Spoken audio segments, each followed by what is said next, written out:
नमस्कार। DNT अहिरिया news में आपका स्वागत है। मैं धर्मेंद्र कुमार अहिरिया और आज बात करने जा रहा हूँ 1961 की जनगणना की। उत्तर प्रदेश शासन द्वारा जो 1961 में जनगणना कराई गई थी, उस जनगणना की जो एक किताब है जो जारी की गई है 1965 में, उसके कुछ पहलुओं के संबंध में आपको अवगत कराना है। ये 1965 में स्क्रीन पर है। ये उत्तर प्रदेश शासन द्वारा जारी की गई थी और इसमें अनुसूचित जाति की जो विशिष्ट टेबल है वो जारी की गई थी। और ये जो जारी की गई थी, ये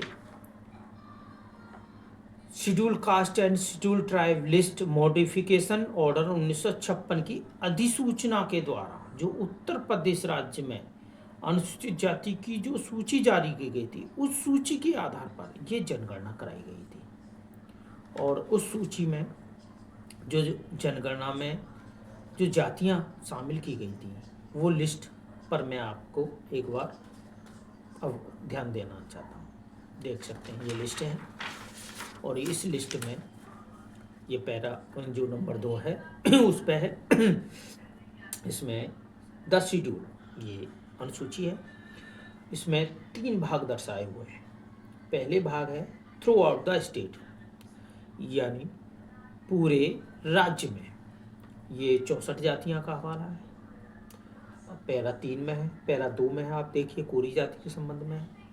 और इसमें लिखा है through out the state excluding Agra, Meerut and Rohilkhand division को छोड़कर, यानी आगरा, मेरठ, रोहिलखंड डिवीजन को छोड़कर कोरी जाति पूरे राज्य में 80 में। इसी तरह पैरा 3 में गोंड जाति के बारे में दिया है। गोंड जाति के बारे में लिखा है in Bundelkhand division and the portion of Mirzapur district south of Kaimur range, यानी मिर्जापुर के दक्षिणी जो कैमूर रेंज है उसके क्षेत्र में गोंड जाति निवास करती है, बुंदेलखंड में निवास करती है और ये इन्हीं जिलों में 80 में है। ठीक है। अब मैं एक पैरा 2 में जो 64 जातियां उन पर थोड़ी टिप्पणी करूंगा। इन 64 जातियों के आगे कहीं ये नहीं लिखा कि कौन कौन सी जाति किन किन जिलों में निवास नहीं करती। मैं एक जाति को ही ले लेता हूँ, क्रमांक 4 पर बहेलिया को। क्रमांक 4 पर बहेलिया जाति के आगे ये नहीं लिखा कि ये अलीगढ़ में निवास नहीं करते या बुलंदशहर में निवास नहीं करते या आगरा, मेरठ, संभल, अमरोहा, मुरादाबाद, नोएडा, हाथरस, कासगंज, एटा इन जिलों में निवास नहीं करते, नहीं लिखा। इससे ये सिद्ध होता है कि बहेलिया ऑल यूपी है।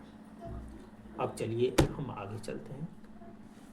इसमें लिखते हैं पैरा 3 के गोंड जाति के जो पैरा है उसके नीचे लिखा है द शेड्यूल कास्ट ऑफ 1951, यानी 1951 की अनुसूचित जातियां differ to a slight extent from those of 1961 as follow, यानी 1961 में जो जातियां वो शामिल कर ली गई हैं, एक्सटेंड कर ली गई हैं। अब पैरा 1 में क्या लिखा है?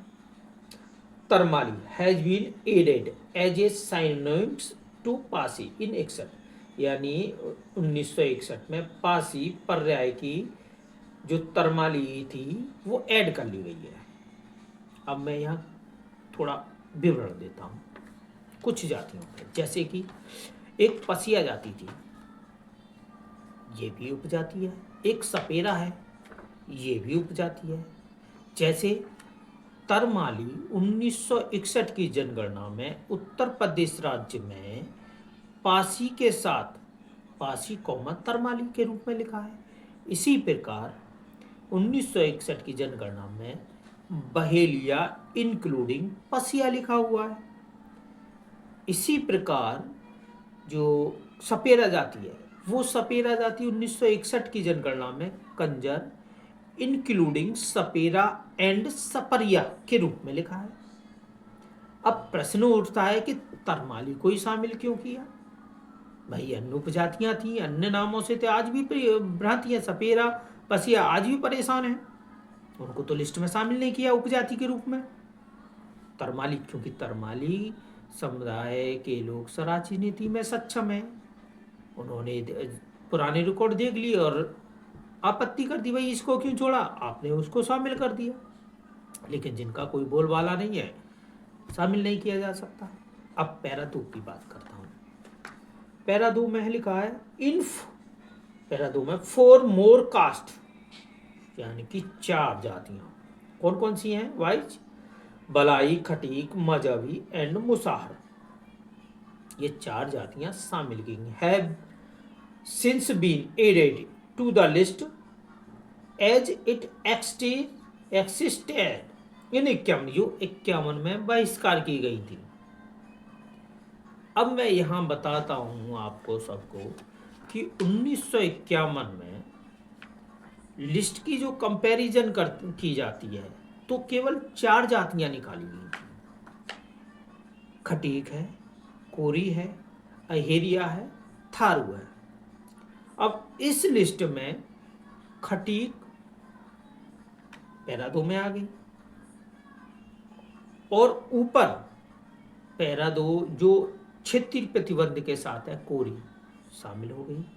अब बाकी जो जातियां हैं जैसे तरमाली है, शामिल हो गई उपजाति के रूप में, पर्याय के रूप में। और ये बलाई है, मजहबी है, मुसार है, ये तो निकाली थी नहीं भाई, इन्हें कैसे आपने क्या निकाली हुई दर्शा दिया। चलिए हम अब बात करते हैं, इसमें खटीक और कोरी दोनों शामिल हो गई, अहेरिया और थारू। इस पूरे प्रकरण में पूरी लिस्ट जारी की है। 1951 में निकाली हुई अहेरिया को शामिल नहीं किया।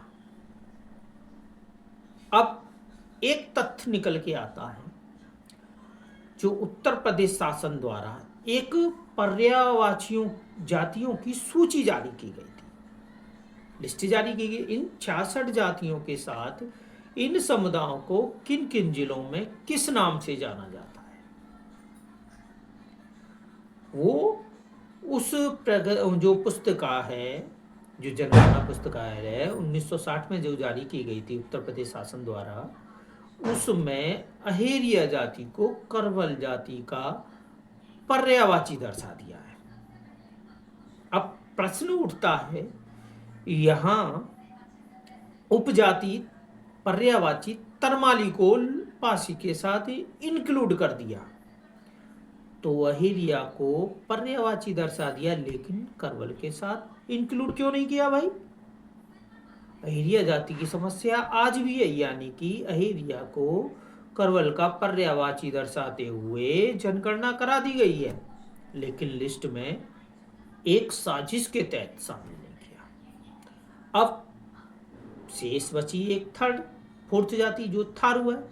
थारू में जनगणना का विवरण नहीं है, लेकिन उत्तर प्रदेश शासन द्वारा जारी की गई जातियों की सूची में थारू जाति मूल जाति के रूप में है और एससी में उसकी जनगणना हुई है, देख सकते हैं स्क्रीन पे।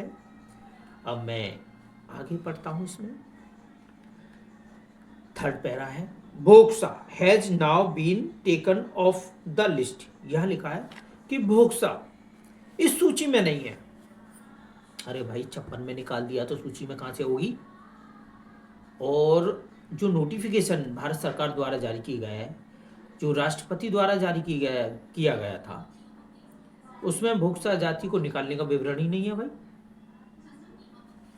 लेकिन यहां भोक्सा को निकालने का विवरण है कि टेकन ऑफ द लिस्ट में नहीं है, लेकिन उस जो पुस्तिका है, जो पर्यायवाची की सूची है, उसमें भोक्सा जाति को मेन जाति दर्शाया और एससी में जनगणना की गई है, स्क्रीन पे है।